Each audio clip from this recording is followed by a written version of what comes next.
د افغانستان د کرکټ مینوال لپاره یو بد خبر دا دی چې افغانستان 19 کلن لوبډلې د سریلانکا 19 کلن لوبډلې نه هم میچ وبایلو. تیر میچ چې کوم اولنی میچ و د ایشیا کپ هغه افغانستان د بنگلادیش نه بایللی و، خو دویمه لوبه چې کومه وه هغه افغانستان د سریلانکا نه هم وبایلو. د دغه په وجه باندې افغانستان 19 کلن لوبډله د ایشیا کپ نه بهر شوله. چې کومه لوبه د ګټې لپاره کول پکار و، شاید چې افغانستان دغه شانته کې لوبه ونه کړه. د دغه په وجه باندې افغانستان 19 کلن په 101 رنزونو سره د سریلانکا نه ماتې وخوړله او دغه میچ یې بایلو.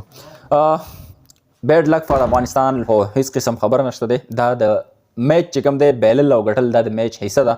کله میچ ګټې کله بایلې، خو دا ده چې ته به د خپلې بایللو نه بیا ته داسې کوې چې زده کړه به ترې کوې او د کومو غلطیانو په وجه باندې چې تا نن لوبه وبایله، نن چې کوم دی کوم میچ وبایلو، نو چې راروان کوم میچونه دي، کومې لوبې دي، کوم سیالۍ دي چې په هغه کې ته دغه شانته کې غلطیانې دوباره ونه کړي او د هغې په وجه باندې ته راروان چې څومره هم میچونه دي چې هغه ته وګټې. خیر بهرحال د افغانستان انډر 19 یعنې 19 کلن لوبډله اوس خو د ایشیا کپ نه بهر شوې ده. راروان میچ یې د نیپال سره دی غالبا، نو که دغه وم ګټي نو خاص دومره څه فایده نه لري. خو بهرحال چې په نن میچ باندې موږ خبره وکړو، غضنفر نن بهترین بالینګ کړی دی او ښه وکټ یې اخیستي، 3 وکټ یې ترلاسه کړي دي. دې سره چې کوم دی محبوب هم یو وکټ ترلاسه کړی ده او عبدالعزیز هم یو وکټ ترلاسه کړی ده. خو په بیټینګ کې ډېره زیاته غټه کمزوري د افغانستان د لوبډلې سایډ نه پیش شوې ده.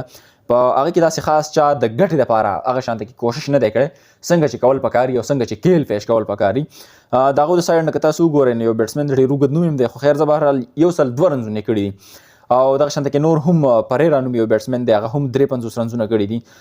زموږ د سایډ نه که تاسو وګورئ نفیس الله امیري 33 رنزونه کړي، حمزه هم څه خاص رنز یې کړي او فیصل هم څه خاص گیم نه دی پیش کړی چیرې دغه میچ په خپل نوم باندې کې. خو بهرحال راروان چې څومره ایونټس دي دا خو بس جست سټارټ دی او دا خو د فیوچر سټارټ دی. ینګ کلاړین دي، ځوانان دي، نو په دې باندې به کار کول پکار او په راروان وخت کې عمده د افغانستان ټیم به سنبالوي. نو انشاءالله بیسټ لک فار د نیکسټ ټایم او الله دې خیر کړي چې په راروان وخت کې سیږي. خپله رایه را سره کمنټ کې شامله کړئ، انشاءالله میلاویږي نوې ویډیو کې. تر هغه دمه ما مې تر شاته راکړي اجازه. د الله په امان.